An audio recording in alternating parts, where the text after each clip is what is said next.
We called it the crossing path.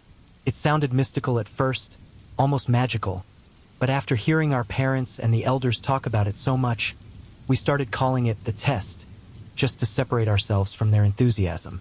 I grew up in a remote hamlet nestled between rolling hills and dense forests, somewhere in the Appalachian region, West Virginia, I think, or maybe eastern Kentucky. The details get hazy sometimes. Our community was small but diverse, with families from various backgrounds who had somehow all found their way to this hidden corner of America. I don't recall ever visiting any neighboring towns during my childhood, and the name of our settlement itself has faded from my memory over time. But I remember the journey. It's difficult to describe the journey to someone who hasn't experienced it. To outsiders, it might seem strange, perhaps even harsh. But to us, it was simply tradition, a pivotal moment that marked the transition from childhood to young adulthood. The journey signified the day you left childhood behind. It was our community's most sacred tradition. Every young person approaching their 14th birthday was expected to complete it. There was no escaping it. When you reached that age, you received your instructions, your starting point, and you began your journey. We rarely discussed it among ourselves. My friends and I had heard countless stories from our parents and the older teens in the hamlet. They spoke of how transformative it would be, how we'd return changed. We typically dismissed these conversations. Perhaps this is something universal, but when you're young, growing up seems like such a distant, unnecessary concept. Being a kid felt sufficient. But as our time approached, our dismissal gradually transformed into anticipation. Somehow, we collectively decided that we were now ready to become adults. The point is, when you're younger, you don't ask many questions. The journey was simply another tradition, like everything else in our isolated community. And traditions, well, traditions simply exist.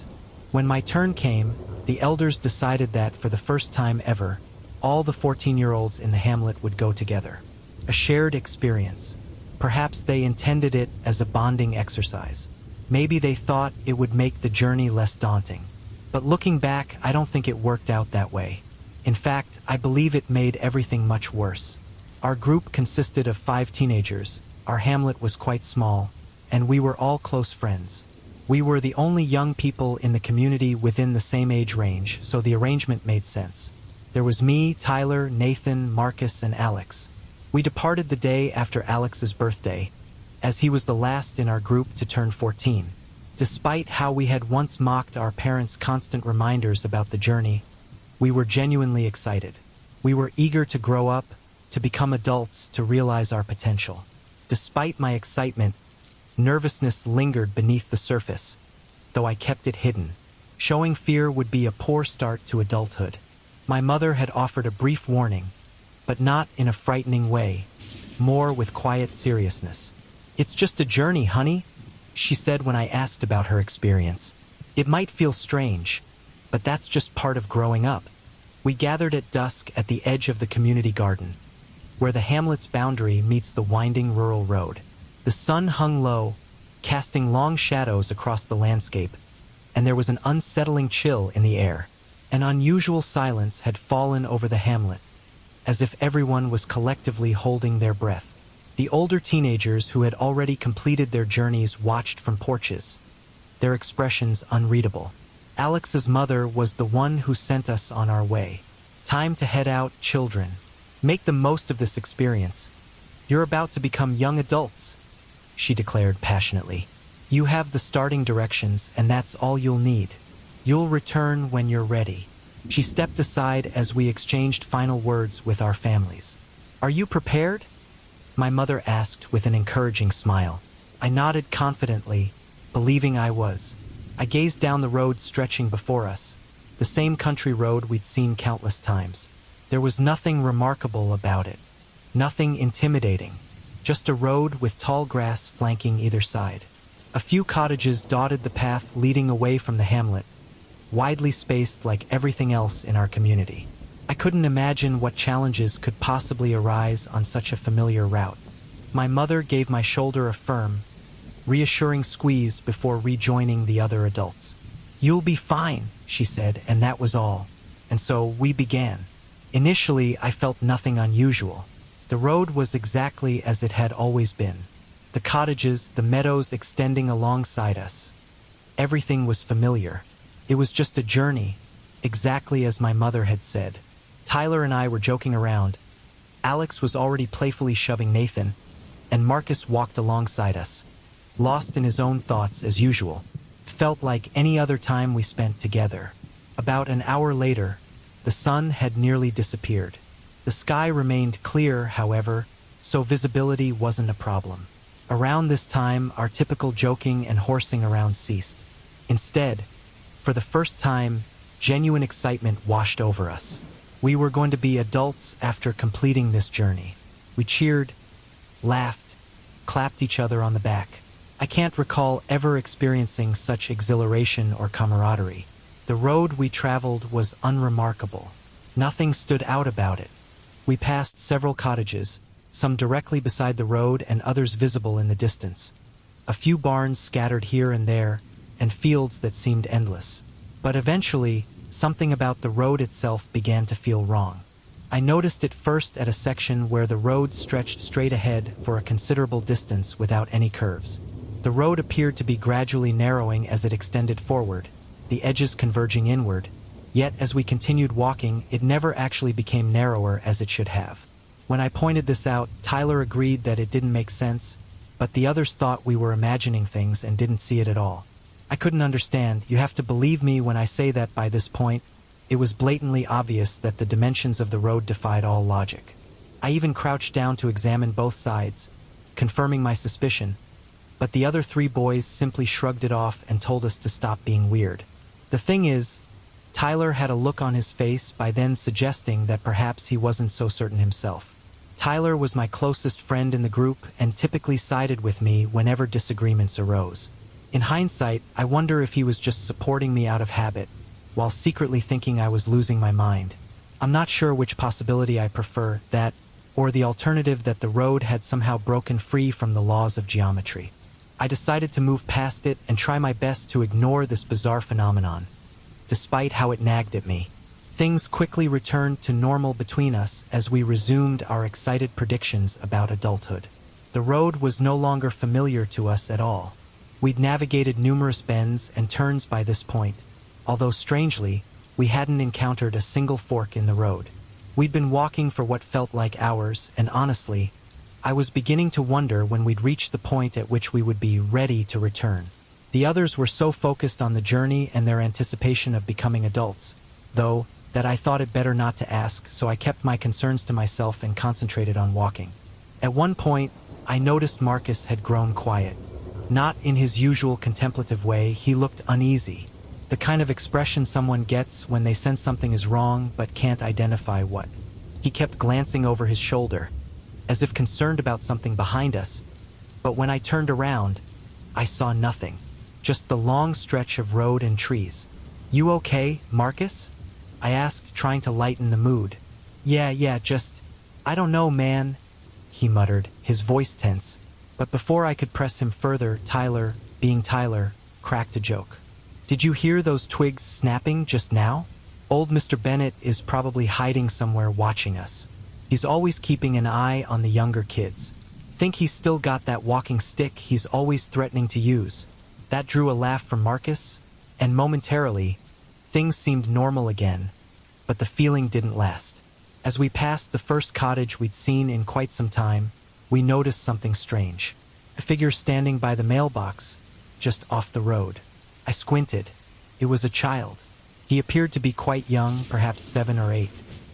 He had an odd look on his face, with wide, staring eyes and his mouth slightly open. He didn't move or speak. He just watched us. We all stopped walking to stare back at the child. Nathan took it upon himself to break the tension. Hello." The child didn't respond verbally, but his expression quickly normalized and he flashed a smile at us. It wasn't a mocking or malicious smile. He honestly just looked like a typical kid now. It was a polite smile. I wanted to look away, but I couldn't. We simply resumed walking, though at a slightly faster pace. I could feel the weight of the child's gaze on my back. I told myself there was nothing to worry about, that it was merely nerves. Just an unusual child who had snuck outside at night for whatever reason. But then we saw another person, just around the bend, a woman standing by her front gate, looking at us with that same genuine and polite smile. And it continued. They were everywhere now. People, mostly elderly men, women, and a few children, simply standing in their front yards, watching, saying nothing. Why were there suddenly so many houses? We hadn't seen one for almost an hour before this. They didn't move. They didn't speak. They didn't blink. They just offered those warm smiles. And soon, they weren't limited to porches. There were no more houses in sight after a while, but for several minutes, I could have sworn I still saw people staring at us from the fields on both sides of the road, faces just visible above the hedges along the perimeter. Eventually, whatever it was seemed to end. We walked in silence for some time afterward. After about 10 minutes of minimal conversation, Nathan abruptly stopped walking. Just froze. No reason.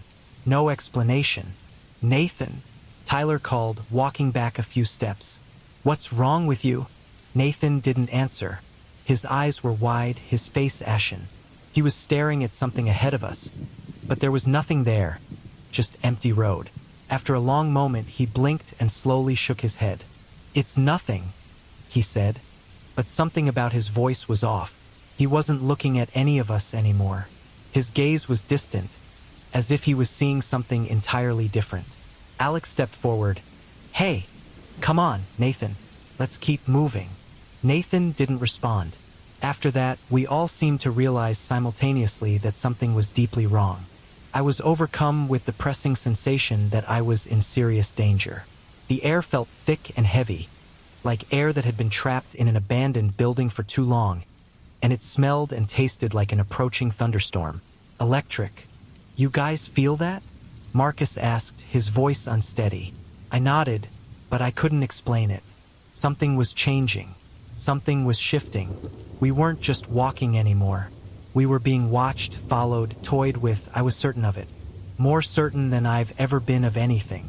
I could feel eyes on the back of my neck, as if someone or something was following us. But when I turned around, nothing was there. We continued walking, but the silence between us deepened. Marcus's eyes never left the distance, and Alex started muttering to himself, his words unintelligible. Nathan kept looking back, his movements jerky, as if trying to glimpse something just out of view. The further we went, the more I was convinced I could hear whispering in the air, soft and quiet, but unmistakable, as though emanating from the very ground beneath my feet. "You hear that?" I whispered.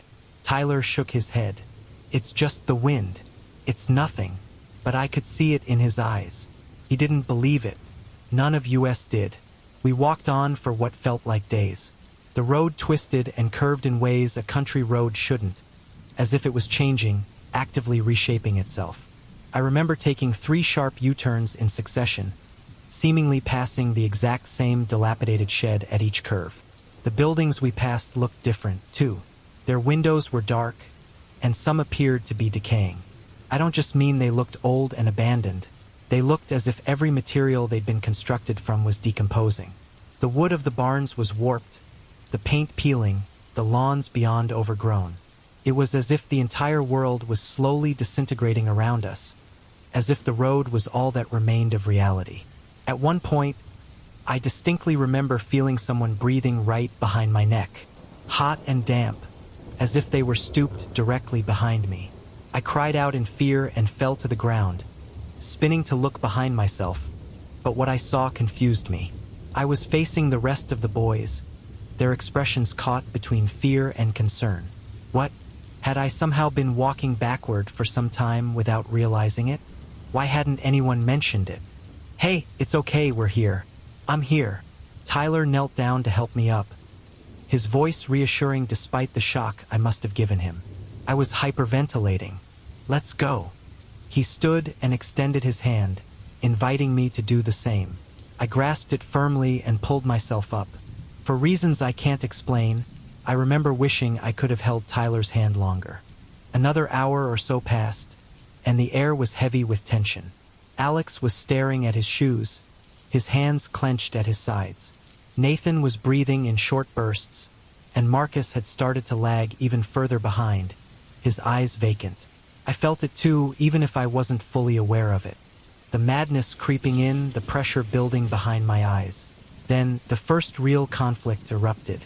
I hadn't been paying attention to whatever led up to it, but Nathan snapped at Alex, his voice filled with rage. "Stop pretending you're fine.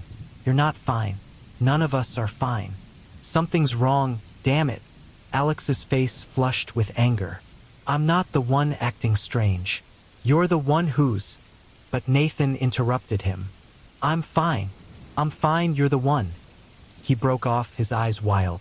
Then, as if in a trance, he turned and began walking faster, ahead of all of us. "Nathan!"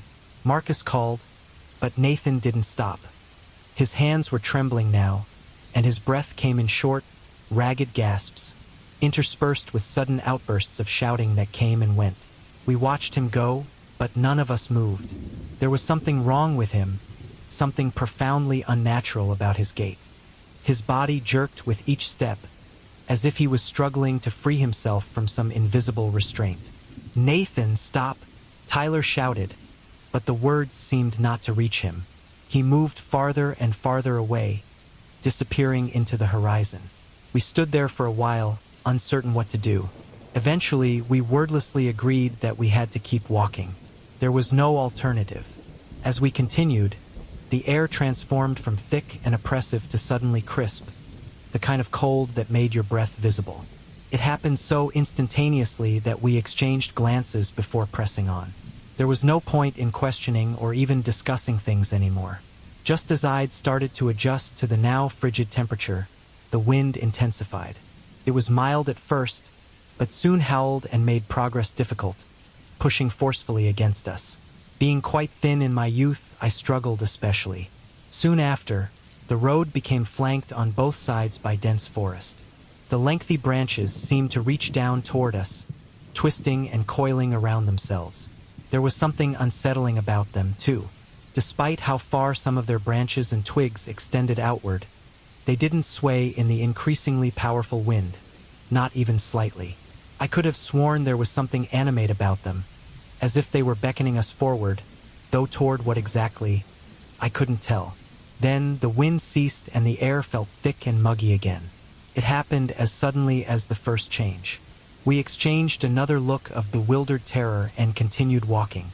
The farther we went, the more the silence pressed upon me. The world felt too quiet, too still. Our footsteps were the only sound I could hear, and each one seemed louder than the last. I was about to speak, to say anything just to break the prolonged silence, when I noticed something in my peripheral vision, at the edge of the treeline. It was the child from earlier, the first person we'd seen standing outside a house, but now his face wasn't displaying that friendly, neighborly smile. It was contorted in an expression of pure, undiluted hatred. My breath caught in my throat. It should have been amusing, a harmless child putting on such an intense look of anger and hatred, but it wasn't. It wasn't amusing at all.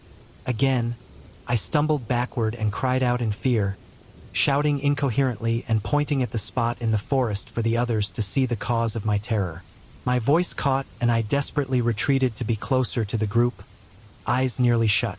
Just as before, Tyler came to my aid. His hands gently patted my cheeks, trying to direct my attention to his voice, clearly panicked but doing his best to calm my horror. "Snap out of it, there's nothing there. Please just calm down, you're going to be fine. Nothing's there. Just relax. Please, breathe. Deep breaths. Deep breaths." I glanced around Tyler, back at the treeline. The child was gone. I focused my attention back on Tyler as he grasped me under the arms and pulled me up. He was breathing heavily too now. I stared at his face, and finally, I emerged from whatever panic attack I was experiencing. Instead, I was overwhelmed by deep appreciation for Tyler, for my best friend. I realized that I wanted him to take my hand again as he had done earlier. I think that I loved him in that moment, and I hated it. I hated it more than anything else we'd encountered on the journey. I hated how I felt, and I hated him for making me feel that way, so I pushed him away. A startled sound escaped his lips, but I struck him. I hit him harder than I thought myself capable of, and he fell back, clutching his face, gasping with pain and surprise. I knocked him to the ground and began throwing more punches at him. He tried to block me, tried to speak, perhaps to reason with me, but I didn't care. I pressed my forearm against his neck, pinning him down, and grabbed a rock lying on the road beside us. For some reason, neither Marcus nor Alex said anything or made any attempt to intervene. They just watched. With a primal cry, the rock arced through the air, driven by all the fury boiling inside me, connecting with Tyler's face with a sickening crack. Blood erupted from his nose and mouth, his entire body jerking from the impact.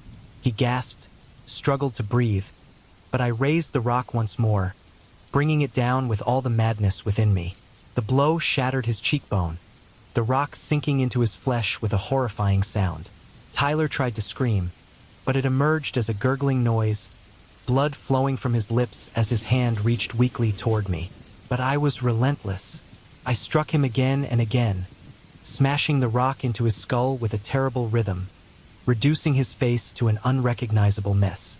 He went almost completely limp, fingers twitching before becoming still. His face was barely identifiable, a twisted, bloody mask of torn flesh and exposed bone. He lay there, gasping for air that wouldn't come, choking on blood he couldn't expel. And then he died. I knelt over him, chest heaving, the rock falling from my hand, slick with blood. My breathing was ragged, as if I'd just completed a marathon. I still hated him, and I was satisfied with what I'd done. I finally looked up. Marcus and Alex were still doing nothing more than observing what had just happened. After a few seconds, they simply turned around and continued down the road. All I did was catch up with them, my anger dissipating, forgetting about the act I just committed. And you know what? I realize now that I've never truly reflected on what I did. I locked it away in some compartment in my mind, forgot about it. Honestly, I think I forgot entirely about Tyler or the friendship we once shared.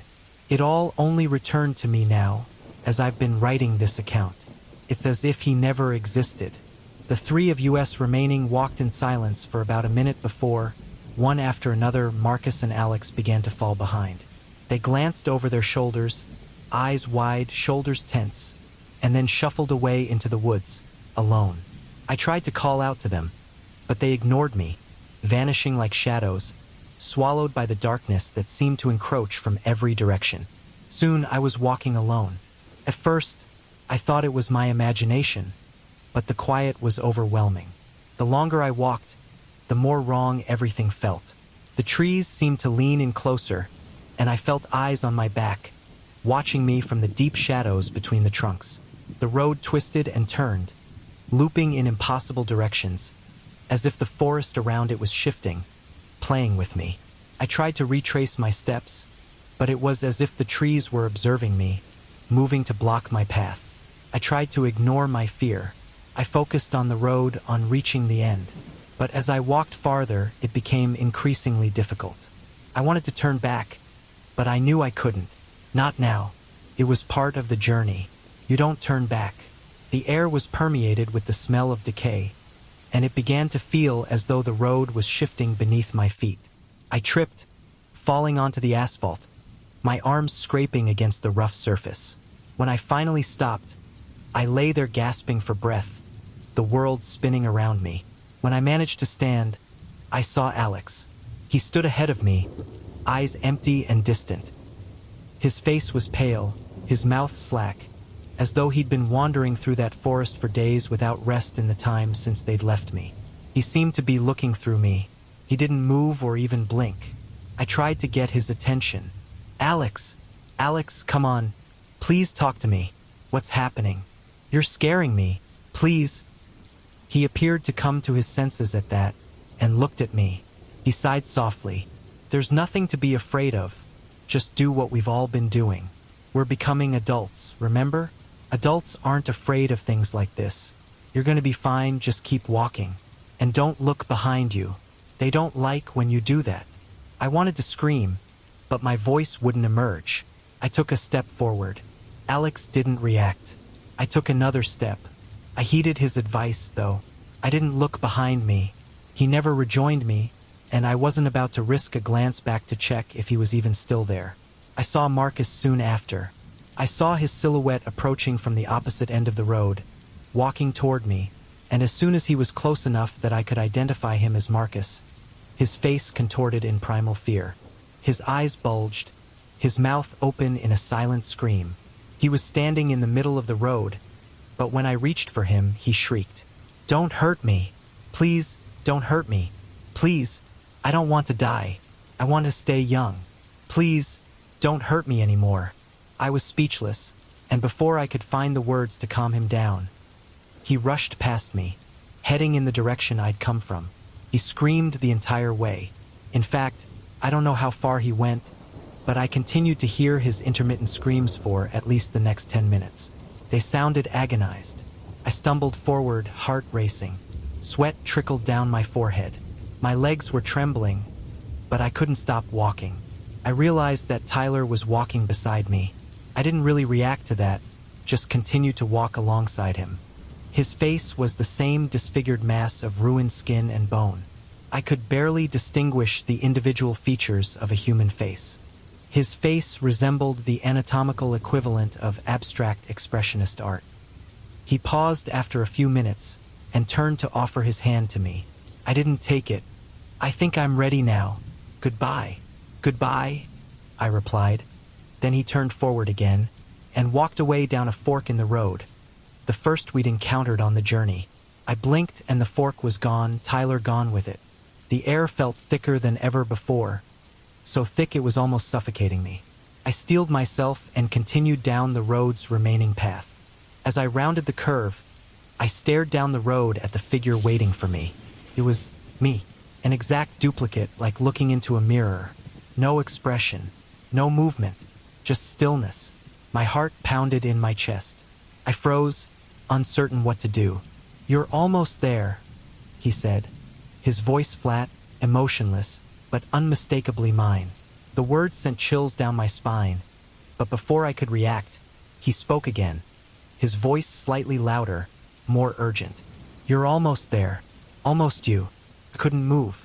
I couldn't speak. It was as if something had seized me, frozen me in place.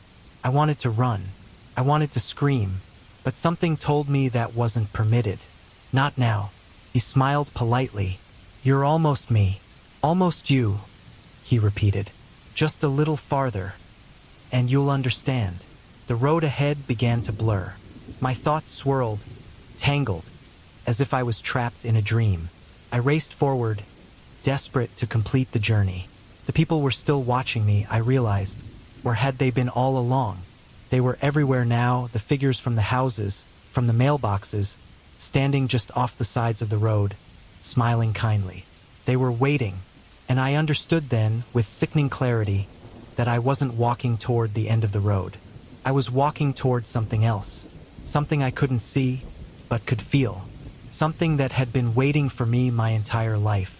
I don't remember anything after that point, only that I never returned to the hamlet. Someone driving by found me days later, wandering in circles, muttering to myself, my eyes unfocused and vacant. I was taken to the police, then to a foster home. Of course, no one believed me. What good could they have really done? I couldn't remember the name of my hamlet, or my parents, or practically anything about the place. I'd somehow forgotten it all. And I knew there was no point even trying to explain the journey to them, so I kept it to myself. Many times, I've reflected on the words spoken to us before we embarked on our journey that day. "You'll return when you're ready." I certainly feel ready. I have for a long time. But how am I supposed to return to a place I can barely remember exists? I spent months after getting my driver's license traveling throughout the Appalachian region, examining maps for anything familiar, and I've never been able to locate any hamlet resembling what I can recall. Not even a road that looks like the one we traveled. I've kept my story to myself for over a decade now, and I suppose that's why I've written this account. Everyone will think I'm crazy, of course, but at this point, I just needed to share it with someone. I'm done tormenting myself over the crossing path. After all, I'm an adult now,